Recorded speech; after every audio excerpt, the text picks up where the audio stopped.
그 쇼팽에 따르면 이 세상에서 믿을 수 있는 건 나 자신밖에 없다고 하거든요. 그래서 그 나 안에서 즐거움을 찾는 사람들은 밖에서 찾는 사람보다 또 이제 지속적인 행복을 갖는다고 할 수 있습니다.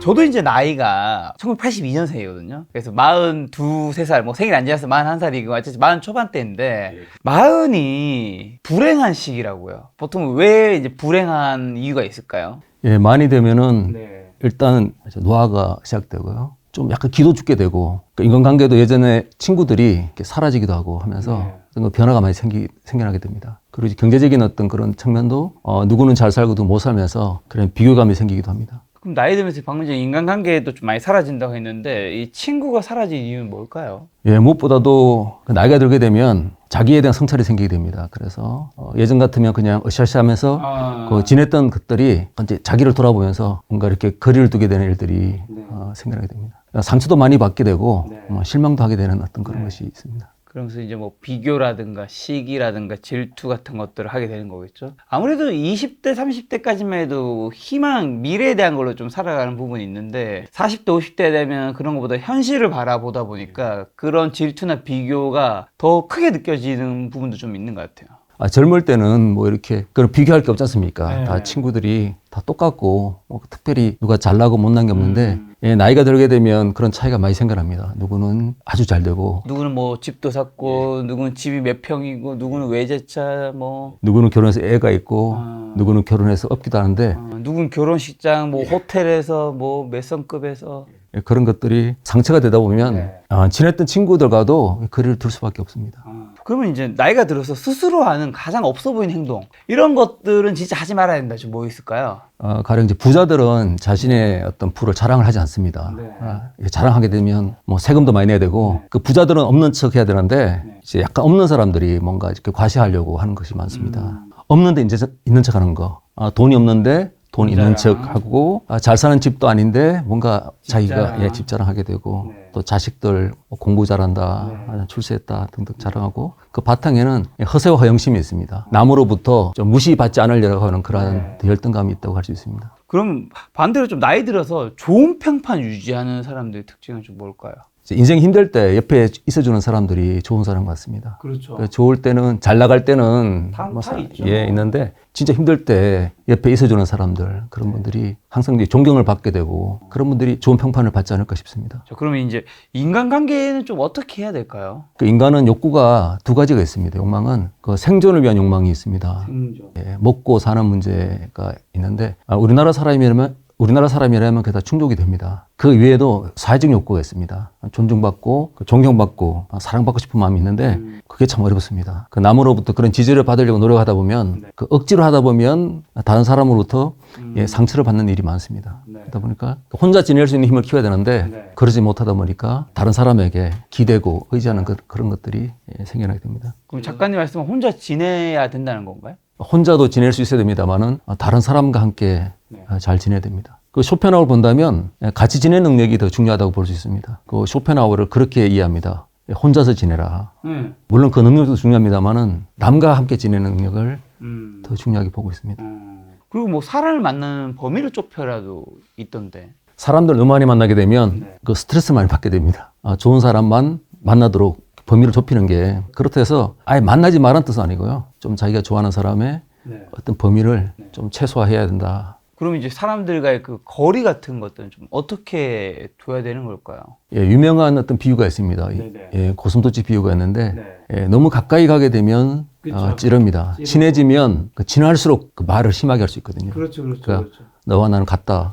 비밀은 없다. 사랑하는 사이다 하게 되면 사실 남한테는 싫은 소리라든가 뭐 심한 말을 할 이유가 없고 할 수도 없고 그냥 가까이서 할 수밖에 없는 거죠. 친하다 싶으면 이제 그런 말 하죠. 내가 나한테 솔직히 말하는데 그게 굉장히 위험합니다. 약간 냉랭한 관계가 가장 좋다고 할 수 있습니다. 작가님이 이제 마흔에 있는 쇼펜하우어의 책도 내셨는데 쇼펜하우어가 그런 부분에서 우리 모든 불행은 혼자 있을 수 없어서 생긴다라는 말을 했던데 이건 왜 이런 말을 한 거예요, 그러면? 사람들이 혼자 있으면 뭔가 외롭고 쓸쓸하고 그렇죠. 공허합니다. 근데 그걸 잘 견딜 수 있는 힘이 필요합니다. 고독을 통해서 자신이 어떤 사람인지 좀 들여다보게 되고 뭐 장점과 단점 그리고 어떤 유형의 사람인지 내가 뭘 원하는지를 이제 알 수 있습니다. 근데 고독은 좋은 측면이 있습니다. 그래서 쇼펜하우어는 혼자 있는 걸 즐겼습니다. 책도 읽고 생각도 하고 글도 쓰는 그런 이제 생산적인 의미의 고독이 있고 반대로 진짜 외로워가지고 다른 사람에게 다가가는 그런 수동적인 어떤 그런 도피적인 어떤 그런 것이 있습니다. 그래서 혼자 있는 그 고독의 시간도 있어야 된다라는 거잖아요. 혼자 있는 능력은 좀 어떻게 좀 키울 수 있을까요? 외로움 진짜 많이 타는 분들은 그 남녀 사이에도 보면 주변의 지인들 보면 연애를 단 한순간도 안 멈추는 친구들이 있어요. 그러니까 늘 사랑하는 건 좋은 거지만 계속해서 이어지는 거는 좀 제가 생각했을 때는 이거 외로움을 아예 못 견디는 사람도 있구나라는 생각이 들거든요. 그런 분들은 상처도 많이 받을 것 같은데 고슴도치 같은 상처도 그러지 않습니까? 그렇죠. 예. 근데 그런 분들은 이제 외로움 때문에 다른 사람들을 만나게 되고 다른 사람의 따뜻한 어떤 관심을 받고 싶어 하는데 뭐 그렇게 이제 살아가는 분도 많겠습니다. 근데 그 쇼펜하우어 볼 때는 그런 것이 상처가 된다고 보거든요. 그러다 보니까 이제 A를 만나고 이제 상처를 받고 다시 B를 만나고 C를 만나고. 근데 혼자 있는 능력은 뭐 성격과도 관련이 있습니다. 혼자 있을 수 없다면은 다른 사람 만나는 것도 뭐 하나의 좋은 방법일 수 있습니다. 친구 없이도 좀 잘 사는 분들의 특징 같은 게 있을까요? 예, 친구 없이 잘 사는 사람들은 혼자만의 어떤 그런 시간을 즐길 수 있습니다. 그래서 소위 쇼펜에 따르면 지적인 즐거움도 큽니다만은 뭐 취미 생활이라든가 하면서 외로워서 남에게 도망가는 게 아니라 나 스스로 혼자 충분히 지낼 수 있는 그러한 취미 생활이라든가 뭐 책 읽기 등등을 통해서 자기 혼자만의 재미를 즐기는 사람들도 있습니다. 예, 차이점은 그 행복을 바깥에서 찾게 되면은 불행이 오는 경우가 많습니다. 왜냐하면 바깥은 계속 상황이 바뀌게 됩니다. 그 쇼펜에 따르면 이 세상에서 믿을 수 있는 건 나 자신밖에 없다거든요. 그래서 그 나 안에서 즐거움을 찾는 사람들은 밖에서 찾는 사람보다 더 이제 지속적인 행복을 갖는다고 할 수 있습니다. 쇼펜하우어 이제 철학자인데 그와 비슷한 아리스토텔레스도 철학자인데 죽는 순간에 친구가 없다고 말했다고요. 진짜인지랑 왜 그런 말을 했을까요? 예, 아리스토텔레스는 친구를 똑같은 영혼을 가진 사람으로 봤습니다. 우리나라 말에 그 이신전심이라고 마음이 똑같은 사람. 자, 그런 친구를 찾아봤는데 그런 친구가 이제 없다는 거죠. 전해오는 이야기에 따르면 그런 친구가 없더라라고 하면서 큰 실망을 보였다는 이야기가 있습니다. 쇼펜하우어는 그런 기대를 하지 않습니다. 친구가 제 마음이 똑같다. 쟤와 나는 진짜 마음을 털어놓을 수 있는 사이다라는 것은 굉장히 위험한 거고요. 오히려 고슴도치처럼 그 적당한 거리를 두는 어떤 사이, 상처를 주지 않는 그러한 하여튼 조심스럽고 예의를 갖추는 것이 중요하다고 이야기합니다. 이 부에서 생각나는 게 두 가지인데 보통 사람들이 내 맘 같은 사람 없다 이런 얘기 많이 하잖아요. 나와 비슷한 생각과 가치관을 가진 사람 뭐 정말 뭐 아리스토텔레스가 말한 대로 그런 생각이 일치하는 사람이 없다라는 얘기도 있을 수 있고 또 하나는 그 중국의 사자성어 중에서 어쨌든 친구에 대한 뜻하는 뭐 몇 가지 한두 가지가 있는데 지금 자막 뜨고 있을 텐데 배가 저련이었나 어쨌든 해서 뭐 내가 검은고를 켰는데 그 음을 알아주는 친구가 있었는데 그 친구가 죽자 그 검은고에 줄을 끊었다라는 얘기처럼 대부분의 사람들은 내 맘 같지 않다라는 걸 받아들인 것도 필요하지만 정말 나의 마음을 진정으로 이해할 수 있는 사람을 한두 명 정도는 인생에서 찾아가서 찾을 수 있다면 그것 또한 행복이지 않을까 생각드는데 어떻게 생각하세요? 저는 없을 것 같아요. 저 마음을 그렇게 똑같이 이해해 줄 수 있는 사람은 없을 것 같고요. 그 저의 마음을 유일하게 하는 사람은 저 자신입니다. 그렇죠. 근데 만약 그런 친구가 있다면 참 행복하겠죠. 그럼 나 자신한테 애정을 가지고 좀 관심 있게 봐야 되겠네요. 예. 자, 그럼 이제 인간관계를 고통받는 사람들한테 좀 상처받지 않고 자유롭게 사는 방법 혹시 알려주신다면? 상처라는 것이 우리 욕심에서 생깁니다. 다른 사람으로부터 이제 좋은 평가를 받으려고 노력하고 호감을 받으려고 노력합니다. 근데 그런 관계에서 상처를 받을 수밖에 없습니다. 너무 욕심을 부리면 안 됩니다. 그런 기대를 이제 접는다면 상처를 덜 받습니다. 자, 그럼 인간이라면 누구나 가진 욕망이 있잖아요. 그 욕망은 좀 어떻게 해야 될까요? 욕심을 줄여야 되는 걸까요? 욕망을 더 키워나가야 되는 걸까요? 예, 쇼펜하우어에 따른 욕망은 신체와 결합되어 있습니다. 눈은 보고 싶은 마음이 있고요. 그 다음에 손은 잡으려고 하는 욕망이 있고, 그 다음에 뇌는 생각하고 싶은 그런 욕망이 있는데, 인간의 몸은 이제 성욕도 있습니다. 그렇죠. 그런 욕망인데, 그런 욕망은 충족이 안 되면 죽습니다. 그 때문에 기본적으로 먹고 마시고 잠자는 욕망은 충족이 돼야 됩니다. 자연적 욕망은 대부분 충족이 됩니다. 우리나라 사람 가운데 밥을 굶는 경우는 굉장히 드물 같아요. 근데 겪는 고통은 대부분 인간관계에서 만들어지는 그런 고통입니다. 그러니까 사회에서 다른 사람 경쟁을 해야 되고 경쟁해서 이겨야 되고 그런 과정에서 크게 두 가지가 있습니다. 명예와 부가 인간이 추구하는 가장 큰 그 행복의 조건입니다. 그 명예와 부는 인간의 바깥에 있기 때문에 아무나 가질 수 있는 게 아닙니다. 그 누군가가 명예를 가지면 누군가는 명예를 갖지 못합니다. 돈도 모든 사람이 원합니다만은 그 원하는 만큼 돈을 갖기가 어렵습니다. 그 행복의 조건이 이제 바깥에 있다면은 아까 뭐 부라든가 명예라면 그런 욕망은 좀 줄여야 됩니다. 내가 다 가질 수는 없다라고 하게 되고 우리 내면에서 행복을 좀 찾을 필요가 있습니다. 욕망이라는 거 진짜 원하는 욕망이 있을 텐데 요건 어떻게 찾을 수 있을까요? 예, 보통 우리는 알 수가 없고요. 시한부 인생을 사시는 분들이 이야기한답니다. 죽기 전에 잘못 살았다. 후회하면서 이렇게 살았더라면 좋았을 텐데라고 하는 그런 과정에서 진짜 욕망을 찾는다고 합니다. 보통 우리는 어릴 때부터 다른 사람의 눈치를 보고 삽니다. 그렇죠. 어릴 때부터 뭐 유치원부터 초등학교 선생님 눈치 보고요. 사회 가서 뭐 상사라든가 많은 사람들이 눈치를 보고 죽을 때까지 눈치를 봅니다. 그 내가 뭘 원하는지를 모르고 남들이 나를 어떻게 보는지만 생각하다 보니까 진짜 욕망을 놓치게 됩니다. 죽기 전에 깨닫겠지만 그 전에 일찍 조금 돌아보긴 해야 될 텐데 뭔가 자신에 대한 객관화 좀 그런 걸 돌아보는 자세가 도움이 될까요? 제가 볼 때는 많이 깨져봐야 됩니다. 시행착오를 통해서 알 수 있지. 시행착오가 어떻게 보면 역경과 뭔가 너무나도 힘들었던 우리 욕심 때문에 다른 사람으로부터 얻으려고 하는 그런 게 많습니다.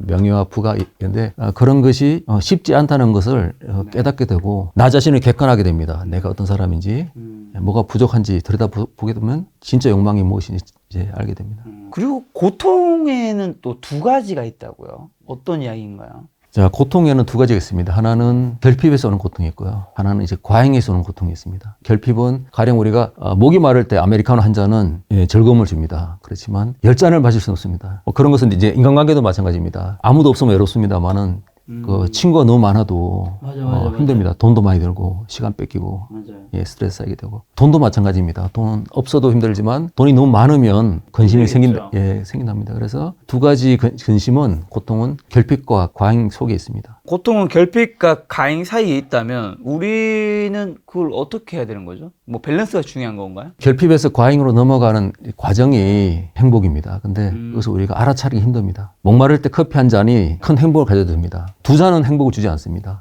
돈도 마찬가지입니다만은 누구나 돈이 많기를 원합니다만은 첫 월급 얼마 안 되는 작은 돈입니다만은 그것을 가족들과 함께 식사를 하는 어떤 그런 것이 행복입니다. 지나친 결핍도 안 좋습니다만은 지나친 과잉도 좋지 않고 결핍에서 충족으로 넘어가는 그 짧은 순간이 이제 바로 행복입니다. 한마디로 내가 어떤 미래의 목표를 향해서 나아가는 건 너무나도 좋지만 누구나 욕망이 있기에 그 과정에서의 행복을 느끼는 것들이 좀 되게 중요한 거네요. 우리가 이제 고통은 잘 인지가 됩니다. 그렇죠. 그렇지만 쾌락은 인지가 안 되는 경우가 많거든요. 고통을 잘 견디는 것이 쾌락을 추구하는 것보다 더 중요하다고 이야기합니다. 말씀하신 그 고통을 좀 어떻게 받아들고 어떻게 받아들여야 될까요? 고통을 통해서 우리가 지혜를 얻게 되는 일이 굉장히 많습니다. 우리가 원하는 대로 인생이 안 된다는 것을 좀 느끼게 되면은 거기서 한번 꺾이게 되겠죠. 다른 길을 찾게 되는데 그런 시행착오를 통해서 그냥 쓰러지는 게 아니라 오뚜기처럼 일어설 수 있는 그러한 힘을 갖게 됩니다. 아무런 고생하지 않았던 사람들은 실패라든가 이런 것을 견디기 어렵습니다. 그렇지만 고통을 늘 겪어왔던 사람들은 예전에 어떤 그런 노하우도 있고 또 새로운 고통을 통해서 예전에 이걸 이렇게 극복했었구나라고 하는 그러한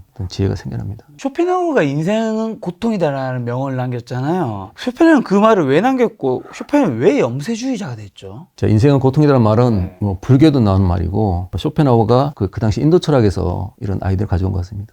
근데 쇼펜하우어는 염세주의자는 아닙니다. 그 현실주의자에 가깝거든요. 그래요? 왜 우린 일단 잠깐만요. 염세주의자, 현실주의자가 뭐가 달라요? 염세주의자는 태어나지 않았더라면 좋았을 텐데 하는 후회하고 그러다 보면 이제 뭐 자살이라든가 아니면 뭐 극단적인 생각도 하게 됩니다만은 쇼펜하우어는 일단 오래 살았습니다. 이제 말로는 염세주의자였지만 실제로 쇼펜하우어는 돈도 많았고요. 주식도 관리할 줄 알았고 많은 사람을 사귀었고 그리고 행복을 알았던 사람입니다. 그래서 염세주의가 태어나지 않았더라면 뭐 이런 생각이라면 이제 쇼펜하우어는 그런 생각보다는 잘 살았다 이런 생각을 했다고 합니다. 그래서 이제 70세 생일 때 그냥 이제 사람들과 함께 모여서 생일을 이제 축하했는데 그런 모습을 보여줍니다. 고독하게 있는 것도 아니고 그때 명예와 부 또 예전에 헤어졌던 여자친구가 찾아와서 70세예요? 예, 70세 생일 때 그 떠났던 애인이 찾아왔다고 그래요. 그런데 재밌네요. 염세주의가 아닙니다. 현실을 즐길 줄 알았던 굉장히 긍정적인 사람이었습니다. 그러면 이제 쇼펜하우어는 왜 염세주의자라는 말을 들었고, 왜냐면 우리가 염세주의 했을 때 쇼펜하우어 생각나거든요. 그거랑 이제 작가님께서는 염세주의인 분들이 가끔 있잖아요. 그런 게 삶을 살아가는데 좀 어떻게 보시는지. 그러니까 저는 굳이 세상을 염세주의로 봐서 그 인생을 살아가는 행복을 잘 못 느끼고 부정적으로 보실 필요가 있나라는 생각을 하거든요. 어떻게 생각하시는지. 예, 염세주의의 대표적인 사람들이 이제 자살하는 분들입니다. 자살은 삶의 부정이 아니라 삶의 긍정이다라고 합니다. 오히려 살고자 했던 행위였다. 주위에 많은 사람들이 죽고 싶다고 한다면은 죽겠다는 것이 아닙니다. 좀 관심 좀 가져달라. 난 살고 싶다. 어떤 그런 뜻으로 우리가 이제 받아들여야 되지. 예, 진짜 죽겠다는 거 아닙니다. 우리가 이제 주위에 젊은 사람이라든가 자살을 이야기하고 자살을 싫어하는 경우는 돈만 있었더라면 죽지 않았을 것이고 다른 사람의 관심이 있었더라면 죽지 않았을 것인데 늘 관심을 가져야 됩니다. 주위에 힘든 사람도 있으면 저 사람이 정말 살고 싶어 하는구나. 쇼펜하우어가 전하는 냉혹한 인생의 조언은 어쨌든 굉장히 유명한 철학자니까요. 우리가 배울 것들이 많을 것 같은데 어떤 게 있을까요? 예, 첫 번째는 남으로부터 호감을 사지 말아라고 합니다. 왜요? 호감 사고 싶은데? 그걸 세평이라 그러죠. 근데 세평? 세평이 무슨 말이에요? 다른 사람들이 평가하는. 네. 근데 그 다른 사람의 마음을 알아야 우리가 좋은 평가를 받는데 그 사람도 역시 우리 같이 좀 이기적이고 좁고 편견에 사로잡혀 있는 경우가 많습니다. 그래서 우리가 알지 못하는 그 사람 마음에 들기 위해서 노력하는 것이 너무 어렵다는 겁니다. 평가를 받으려고 하다 보면 좀 비굴해지고 아부하는 경우도 많거든요. 쇼펜하우어도 그걸 이야기합니다. 고개를 숙여서까지 출세해서 돈을 번다 하더라도 그것이 이제 진정한 부자가 될 수 없다라는 이야기를. 예, 두 번째는 혼자 되는 법을 배우라고 합니다. 그건 뭐냐면 사람들이 외로워지면 친구 만나서 한번 이야기도 나누고 속 이야기 좀 털어놓고 싶고 커피도 한잔 하고 싶은데 그것은 자신으로부터 도피하는 겁니다. 그러니까 혼자 있음으로써 자신의 온전한 모습이 드러난다고 합니다. 자기 자신을 이제 객관할 수 있는 그런 시간들을 가질 필요가 있습니다. 저는 요거는 좀 중요한 것 같아요. 제가 최근에 이제 여자친구분과 헤어지고 이제 몇 개월 동안 혼자서 있으면서 이제 요즘에 이제 그 혼자 있는 시간이 좀 익숙해지다 보니까 제 삶도 뭔가 혼자 있는 삶에도 루틴한 게 있을 수 있잖아요. 거기서 제 삶의 뭔가 규칙과 제 삶의 행복을 찾아가니까 요즘에는 혼자 살고 싶은 건 절대 아닌데 혼자의 그 행복을 좀 잘 느끼고 있는 것 같아요. 아니, 여자친구 있는지 알고 있었거든요. 방송을 봤어요. 예전 영상이니까 그때 있었을 수 있죠. 살다 보면 그 고통이라는 것이 따르기 마련입니다. 근데 그것을 이제 피하지 말고 견뎌야 됩니다. 왜 그 뭐 인간이 고통을 피할 수 없느냐 하면요. 인간은 늘 고통을 쾌락보다 더 많이 느끼는 경향이 있습니다. 그래서 우리가 또 인간관계도 마찬가지입니다만은 나쁜 것을 잘 기억하고요. 좋은 것을 잘 기억을 못합니다. 남들이 나한테 잘해준 건 10개 잘해줘도 못해준 게 2개 있으면 이제 그 2개 가지고 화를 내잖아요. 뭐 제가 예를 듭니다만 그 치통은 우리가 인지하지만 건강하지 않은 우리가 인지를 못하거든요. 맞습니다. 그런 것처럼 늘 안 좋고 아픈 것만 기억하기 때문에 그런 고통에서 벗어나기가 쉽지 않습니다. 자, 우리가 좀 행복하기 위해서 살아가는데 인간의 행복을 가로막는 2가지 적수가 있다고요. 그게 뭔가요? 예, 하나는 결핍입니다. 자, 결핍 같은 경우는 가난한 사람입니다. 가난한 사람은 돈이 없어서 하루하루 너무 힘들게 일하고 그 필요한 어떤 날을 보내다가 그냥 쓰러져 잠을 잡니다. 인생이 고통이라고 이야기가 됩니다. 막상 부자들은 이제 돈이 많으니까 골프 치고 하면서 그 따분한 시간을 지겹다고 생각한다고 합니다. 좀 무료함을 가지는 거네요. 그래서 가난한 사람은 가난한 대로 힘들고 돈이 많은 사람들은 돈이 많아서 따분하기 때문에 그 양극단을 피해야 됩니다. 결핍에서 오는 고통과 과잉에서 오는 무료함을 극복하고 그 중간에 있는 결핍에서 충족으로 넘어가는 그러한 순간이 이제 그런 의미에서 인생은 고통과 겸태를 왔다 갔다 하는 시계추라는 문장을 적으셨겠네요.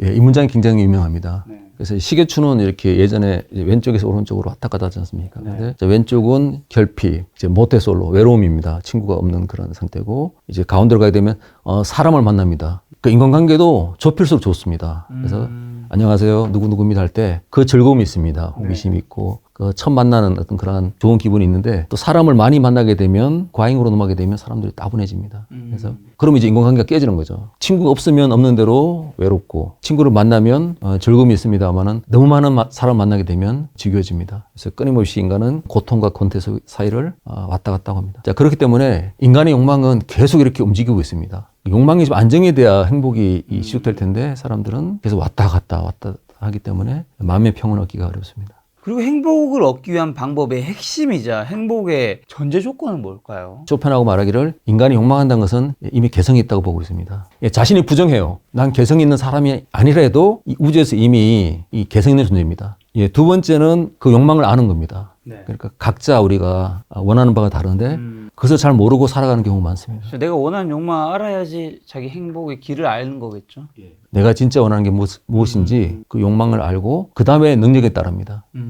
가령 남의 눈치만 보고 살다가 평생 동안 호감을 얻으려고 살다가 말년에 가령 뭐 춤을 배우고 싶습니다.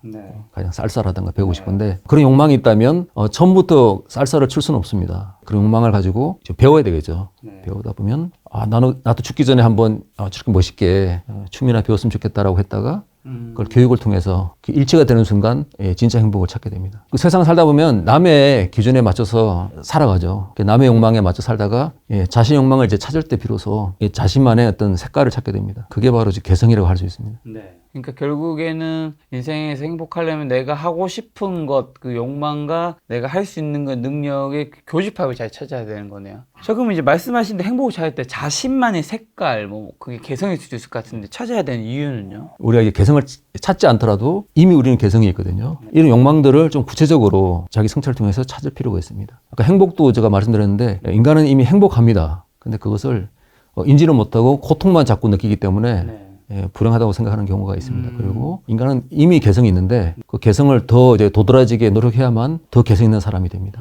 쇼펜하우어가 꼽은 그러면 행복은 뭘까요? 궁금하네요. 우리가 알고 있는 염세주의자, 뭐 실제로는 염세주의자가 아니라고 하셨지만 쇼펜하우어가 40살 때 직장을 잃고 이제 프랑크푸르트라는 도시에 있었습니다. 그래서 그때 왜 힘들었냐면 그 당시에 그 유명한 철학자 헤겔 때문에 강의도 열리지 않고 그랬습니다. 근데 그때 산책을 했습니다. 이분에게 가장 중요한 행복은 90%가 건강입니다. 늘 운동을 해야 된다고 이야기합니다.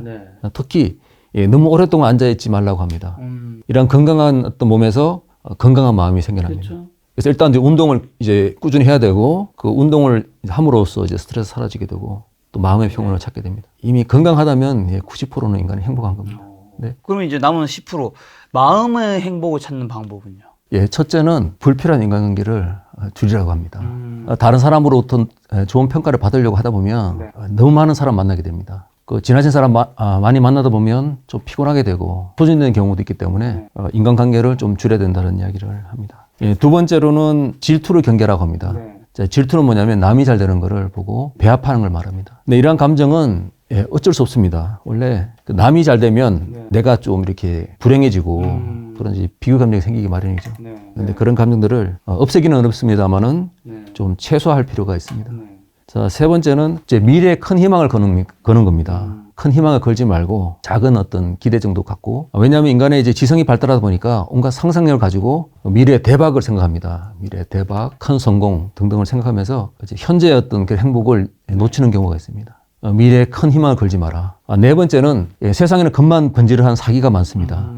그러니까 늘 그 속임수에 속지 않도록 우리가 조심을 해야 됩니다. 작가님이 쓰신 책에도 세네카의 말이 나오는데 우리는 자신의 것을 남의 것과 비교하지 말고 즐기자. 다른 사람이 행복하다고 괴로워하는 자는 결코 행복하지 못할 것이다 얘기가 나오는데 남의 행복이 나의 불행으로 여기는 사람이나 아니면 좋은 사람이라 하더라도 때때로 그렇게 남의 행복 때문에 내가 조금 기뻐하는 경우들이 생긴단 말이죠.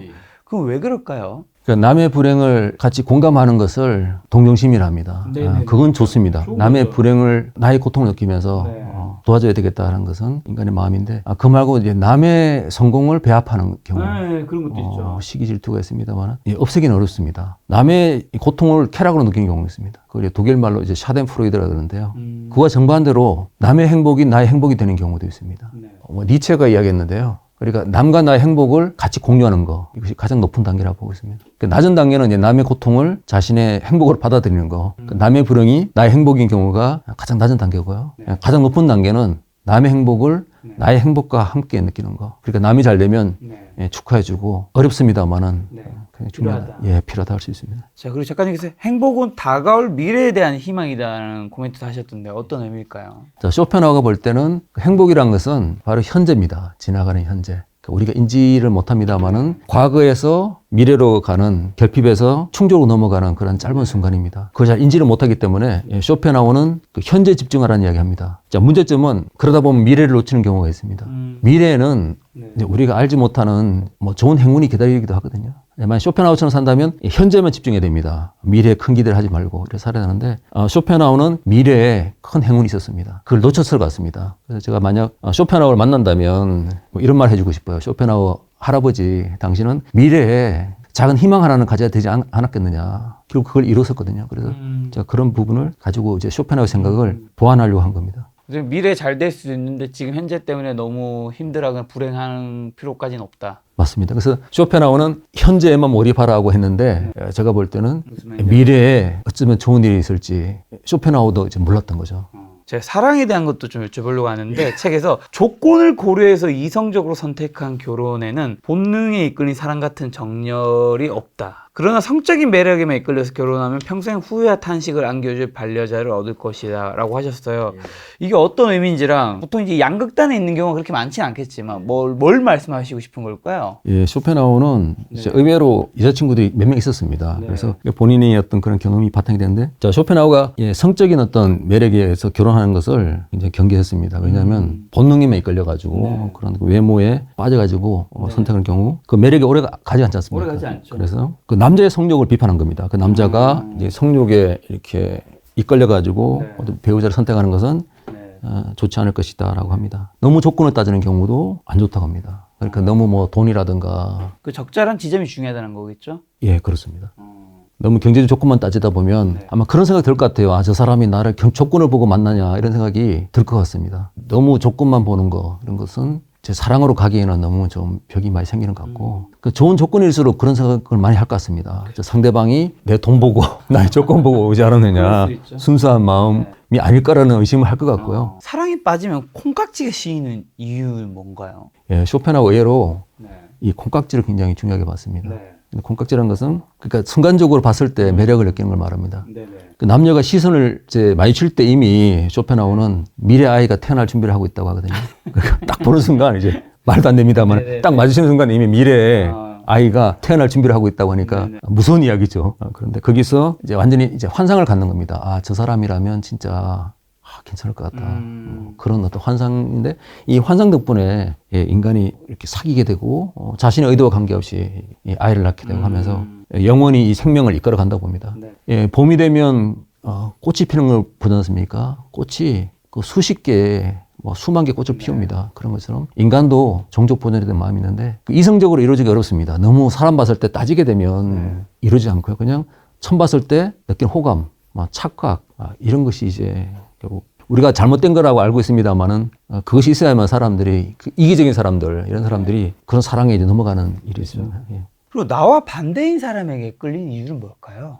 예, 이거는 이제 앞에 사랑과도 관련되는 주제입니다만은 우리가 이제 진화론에 따르면 뭐 키 크고 잘생기고 이렇게 그 멋있는 사람한테 끌린다고 하지 않습니까? 쇼펜하우에 따르면 그렇지 않다고 봅니다. 그러니까 키가 큰 사람은요, 키 작은 사람 좋아하고 피부가 검은 사람은 흰색을 좋아하고 눈이 큰 사람은 눈 작은 사람을 좋아하면서 이렇게 상호 보완하는 쪽으로 간다고 합니다. 그래야만 유전자의 어떤 그 결함이 메워집니다. 자, 김덕가 TV 채널 재테크 채널이어서 여쭤보고 싶은 건데 쇼펜하우는 돈을 좀 어떻게 생각했고요? 행복한 부자, 불행한 부자는 좀 어떻게 나뉘는 걸까요, 작가님?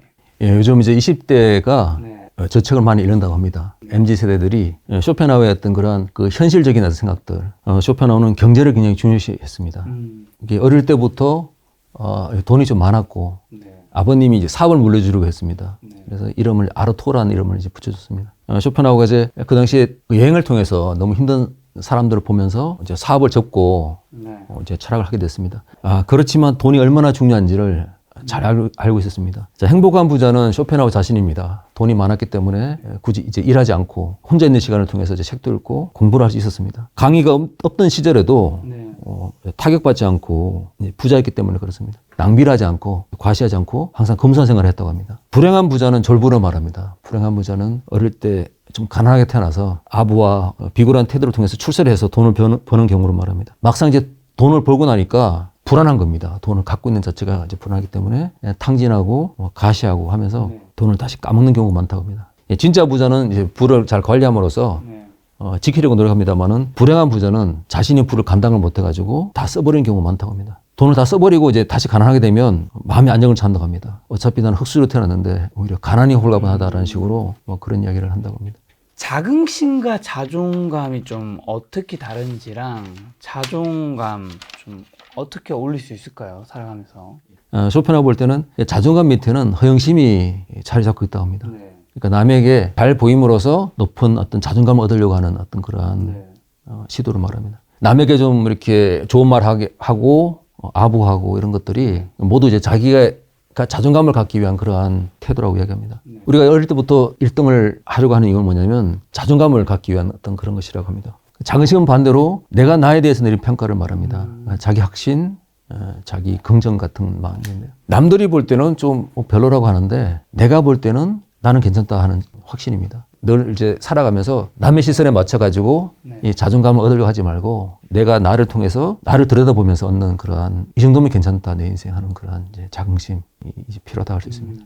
저 네이버에서 찾아보면 자존감은 스스로 품위를 지키고 자기를 존중하는 마음인 건데 이거는 남들보다는 스스로가 뭔가를 하는 건데 우리가 생각하는 자존감이라는 것과 지금 작가님 말씀하신 자존감이 좀 다른 의미인 걸까요? 맞습니다. 그러니까 이제 쇼펜하우어의 구분입니다. 그러니까 작가님이 잘 찾으셨는데 그러니까 우리가 생각하는 자존감은 내가 나를 평가하는 것을 이 자존감으로 하고 있는데요. 쇼펜하우어는 그렇게 보지 않았습니다. 쇼펜하우어는 그 자존감이라는 것이 이 허영심의 바탕을 두고 있고 남으로부터 평가받으려고 하는 것으로 보고 있습니다. 우리가 알고 있는 자존감이 이제 거기서 자긍심과 자존감으로 좀 의미적으로 좀 나뉘는 부분이 있는 것 같네요. 자, 작가님 모시고 마흔에 열린 쇼펜하우어 요 책에 대한 이야기 좀 여쭤봤는데요. 오늘 하시고자 했던 이야기 좀 핵심 요약과 또 개인적으로 또 하시고 싶은 말씀이 있다면요. 이 책이 많이 팔린 이유는 그 많은 분들이 이제 힘들어하신 것 같아요, 사는 게. 자, 쇼펜하우어는 인생을 항해에 비유합니다. 우리가 배를 타고 가게 되면 늘 파도가 있기 마련인데 우리의 배에 이제 짐이 없다면 뒤집힐 가능성이 있습니다. 그래서 우리가 살아갈 때 고통을 잘 견디다 보면 태풍이 지나가고 폭풍을 지나가게 되면 잔잔한 어떤 날들이 올 거라 생각합니다. 힘든 것은 우리가 피할 수 없습니다. 그렇지만 그 고통을 잘 견디는 인내와 지혜 이런 것들이 필요합니다. 폭풍우가 거치면 맑은 날이 오지 않을까 싶습니다.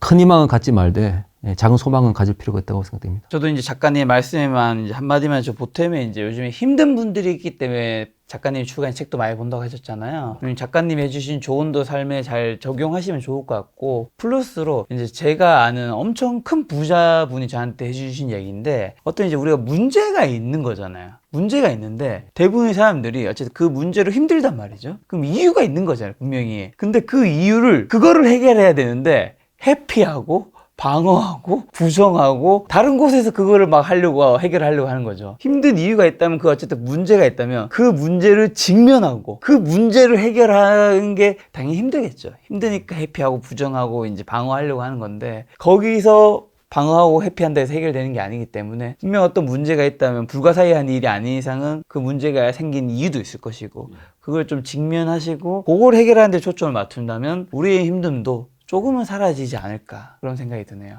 공감합니다. 감사합니다. 예. 작가님과 다음번에 이제 쇼펜하우어 관련된 또 좋은 이야기 한번 마련해 보도록 하겠습니다. 오늘 만나는 손님은 강용수 철학자님이었습니다. 지금까지 여러분 소중한 시간 함께 해주셔서 정말 감사합니다. 오늘도 김 작가였습니다. 고생 많으셨습니다. 감사합니다.